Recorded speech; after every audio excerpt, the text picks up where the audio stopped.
আসসালামু আলাইকুম। তো পাখি ইউটিউব চ্যানেল আপনাদের সবাইকে স্বাগতম। চলে আসলাম নতুন আরেকটা ব্লগ নিয়ে। তো এই যে আজকে সকাল থেকে ভিডিওটা শুরু করলাম। তো ভিডিওটা শুরু করার পরেই আপনাদের সাথে কিছু কথা আজকে শেয়ার করি। কিছু মানুষ আছে, মানুষের দেখলে মানুষ এত জ্বলে যা বলার বাহিরে। তো আমাকে দেখলে কেউ জ্বলে। তো যারা জ্বলে তাদের তো আর নাম বলে দেওয়া যাবে না, কিন্তু অনেক মানুষ আমাকে দেখলে অনেক জ্বলে, বলে আমি এটা করি সেটা করি, এখন অনেক সুখে আছি, এটা করতেছি সেটা করতেছি, জামাই আমার কথায় উঠবোস করতেছে, মনে করলেন সেই মানে আমাকে দেখলেই হইছে মোট কথা, আর কোনো কথা নেই। মানে তার পায়ের রক্ত মাথায় উঠে গেছে আমার দেখার পরে, এরকম একটা ভাবসাব। তো এই যে সকালবেলা ঘুমে থেকে ওঠার পরে মনে করলেন শাক বাজতে বসে পড়ছি ছেলেদের নিয়ে, আর ছেলেরা তো মারামারি করতেছে যা বলার বাহিরে। তো আমি সকালে দেরি করে এখন ঘুমেতে উঠি, আর গরম দেখে তো আরও এক সপ্তাহ স্কুল বন্ধ দিছে। তো এক সপ্তাহ স্কুল বন্ধ দেওয়াতে মানে আমারও ছুটি, ছেলেদের ছুটি মানে আমারও ছুটি। কারণ ছেলেরা যদি সকালে ওঠে তাহলে আমার সকালে উঠতে হয়, ছেলেরা যদি সকালে না ওঠে তাহলে তার আমার উঠতেই হয় না। আমি আল্লাহ 11টা 12টা পর্যন্ত ঘুমাইলেও আমার কোনো টেনশন নেই। আপনাদের ভাইয়া আমার মাঝে মাঝে রাগ হয়, বলে ওঠো ওইটা নাস্তা বানাও খাওয়াও ওইটা করো সেটা করো, মানে আপনাদের ভাইয়ারই মানে আবদার ঠাবদার যা আছে। তো আমার বড় ছেলে যে একটা 5 টাকার দিয়া আমার ছোটো ছেলে একটা বাড়ি লাগাই দিছে, তো বাড়ি দিয়ে উঠে গেছে। তো সকালে আমরা দুধ দা মুড়ি দেওয়া 3 মা ছায়া খাইছি, এই বড়টা খাইই নেই। আর আপনাদের ভাইয়া পানি ভাত ছিল, পানি ভাত খাইছে। তো খাওয়া দাওয়া শেষ করে আপনাদের ভাইয়া বাজারে গেছিলো, মুরগি আনছে একটা আর 5 শাক নিয়ে আসছে। তো এখন 5 শাকগুলি আগে কাইটটা বেছে নিই, কাইটটা বেছে রেখে তারপর মুরগিরও কাইটটা বেছে রেখে সব কিছু গুছগাছ করে থুয়ে দেবো। থুইয়া বাকি যে কামগুলি আছে আস্তে আস্তে করে নেব। তো যেহেতু আমার কাজের মানুষ নাই, ঘরটা ঝাড়ু দিতে হবে, তারপরে থালাবাটি ধুইতে হইব, আরও কাপড় চোপড় ধোয়া বাকি আছে। আপনাদের ভাইয়া গরমের ভিতরে এখন কাপড় চোপড় ধুইতেই চায় না, হ্যারই শুল চলেই না, আমার গরমে একদমই ভালো লাগে না, তুমি এটা করো তুমি এটা করো, মানে ঘরতেই বেড়াতে চায় না। দেখেন তো আমরা মনে করি এখন ভিডিও করি, হরদম এই জায়গায় রেখে বৈশা তারপরে ভিডিওটা বানাই, এই জায়গাতে আমরা লড়িই না। তো এই যে আমি কটা জামা কাপড় আমার ধুইয়া দিয়েছিলাম, ওইগুলি এখন ছাদে নিয়ে আসছি, এগুলি এখন মেলে দেবো। তো ছাদে মেলতে পারলে তো আর কোনো কথাই নেই, যেই রৌদ্রের তাপমাত্রা যা বলার বাহিরে, রৌদ্রের ঝালায় তো আমরা একদম বিতিকিচ্ছা হয়ে যেতেছি। তো আমি এই যে কাপড় মেলতে যাওয়ার পরেই মানে এরকম একটা জিনিস হয়েছে, আমি কাপড় মেলতে গেছি ছাদে, তো গেঞ্জিটা পিন্ধাই গেছি, কারণ গরমের তো জামা কাপড় পরে রাখতেই পারি না, খুব খারাপ লাগে অনেক, যা বলার বাহিরে। মন চায় যে জামা কাপড় খুলে রেখে ওই বসে থাকি, এত গরম আর এত খারাপ লাগে। তো গেঞ্জিটা পিন্ধা যখন ছাদে গেছি তখন মানে একজন আমাকে দেখছে, দেখার পরে বলতেছে কেমন দেখা যায়, মানে একটু জোরেই মানে দেখার পরে বলতেছে কেমন দেখা যায়, মনে হচ্ছে সেই ভালো দেখা যেতেছে। তো কার কাছে ভালো লাগুক কিংবা কারো কাছে না ভালো লাগুক সেটা আমার দেখার দরকারই নেই, আমার কাছে আমার নিজের ভালো লাগে নাকি সেটা হলো আমার দেখা। আর আমার জামাই এটা আমাকে মানে হ্যাঁ সাপোর্ট করে নাকি না করে সেটাও আমার দেখতে হবে। হয়তো বা আমার জামাই যদি এটা সাপোর্ট না করতো তাহলে তো আমি এই জিনিসটা করতে পারতাম না, আর এই জিনিসটা করতেও পারতাম না। আমার জামাইগুলো আমাকে অনেক সাপোর্ট করে, আপনাদের সাথে তো আমি সবসময় বলি, আমার জামাই আমাকে নাচতে সাপোর্ট করে, আমার জামাই আমাকে ঘুরতে যেতে সাপোর্ট করে, আমার জামাই আমাকে জিন্স পরতে সাপোর্ট করে, আমার জামাই বলে মাঝে মাঝে টপস পরো জিন্স পরো এইসব করো। তো আমি পড়ি, আমার জামাই পছন্দ করে বিদায় করলাম, আমি সব কিছু করি।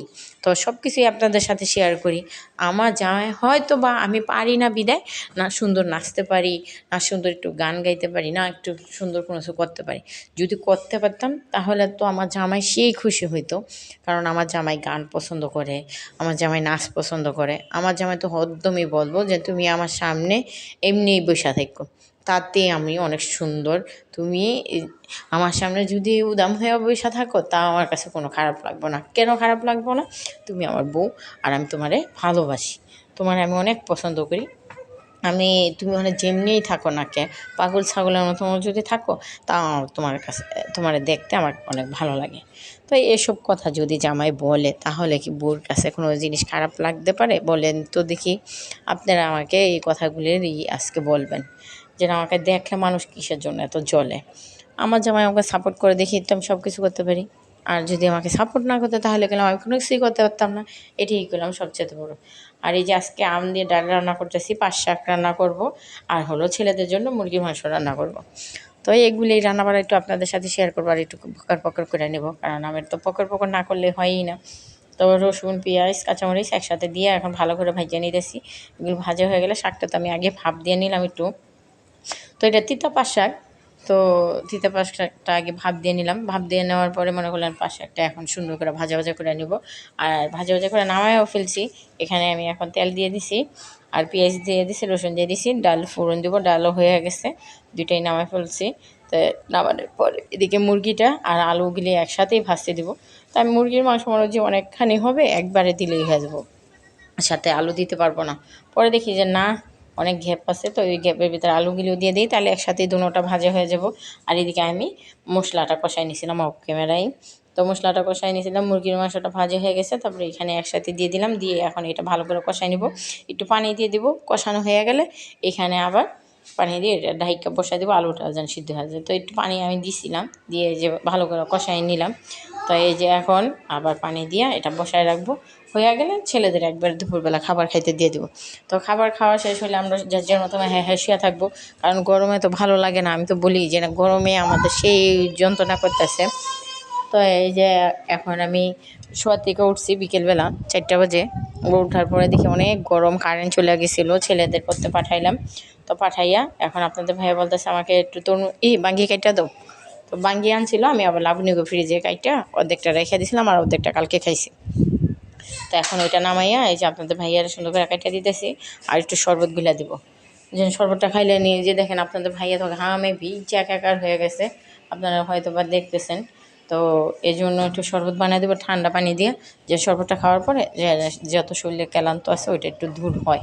তো আপনাদের ভাইয়ারও অনেক গরম, আমারও অনেক গরম, দেখেন আমি এভাবে পাগলের মতন বসে রয়েছি, উন্না মন্না নেই। তো ওনা ছাড়েই বসে রয়েছে, কারণ ভালোই লাগে না উন্না আরেকটা রুম বস্তা ইলেগাল। আর আপনাদের ভাইও আমাকে দেখি কোনো কিছু বলেই নেই, যেন ওনা নেই কি আসে বিষয়। তো এখন আল্লাহ শরবত বানাবো, গ্লাস নিয়ে আসি, চিনি চুনি আনি না, সব কিছু রেডি করে তারপর শরবতটা বানাই নি। তো ওদিকে ছেলে আসে। তো এখনও দেখেন আমার ঠান্ডাটা পেলাম সরে নাই, কিসের জন্য ঠান্ডাটা সরে না আল্লাহ জানে আর মাহবুদের জানে। কারণ এই যে গরম, এই গরমেতে এত ঠান্ডা পানি খাই, ঠান্ডা পানি খাওয়াতেই মনে হয় আমার এরকম সমস্যা হয়, যে মনে করলেন ঠান্ডাটাই সরে না। যদি ঠান্ডা পানি না খাইতাম হয়তো বা ঠান্ডাটা ভালো হয়ে যেত গা। তো তাও ঠান্ডা পানি আর যাই খাই না কেন। তো ওই যে ছেলে কান্না করতে করতে ছাদের দিকে আসছে, ছাদে গেছিলো বাতাসের জন্য।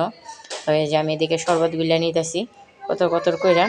তো সবার কাছে অনুরোধ রইল, যারা আমার ভিডিওটা দেখেন, দেখে যদি ভালো লাগে প্লিজ আমার ইউটিউব চ্যানেলটা সবাই সাবস্ক্রাইব করে দেবেন, এটাই আপনাদের সবার কাছে অনুরোধ করা।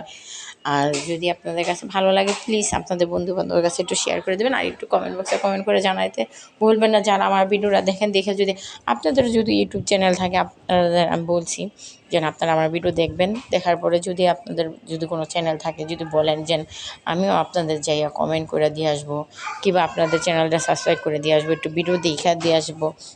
আপনারা যদি আমাকে বলেন তাহলে আমি যাব, আর আপনারা যদি আমাকে না বলেন তাহলে আমি কীভাবে যাব বলেন তো। আর আপনারা আমাকে সাপোর্ট না করলে তো আমিও আপনাদের সাপোর্ট করব না, এটা হলো সবচেয়ে বড় কথা। কারণ আমাকে যে সাপোর্ট করবো আমি তারে যে সাপোর্ট করে দিয়ে আসবো। আর এই যে শরবত, আপনার 1 গ্লাস শরবত বলছি ছেলেরে দিলাম, আপনাদের ভাইয়া খাইলো, আমি খেলাম। তো এখন আর একটু আছে, ওইটা আপনাদের ভাইয়ারে দিয়ে দিলাম। তো আমার এই গ্লাসটায় 1 গ্লাস পরিমাণ, মানে 1 কেজি পরিমাণ মানে শরবত গোলা যায়। 1 কেজি শরবত আমরা 3জনে মিলে খেলাম। তো আজকে মতো ভিডিওটি পর্যন্ত, আল্লাহ।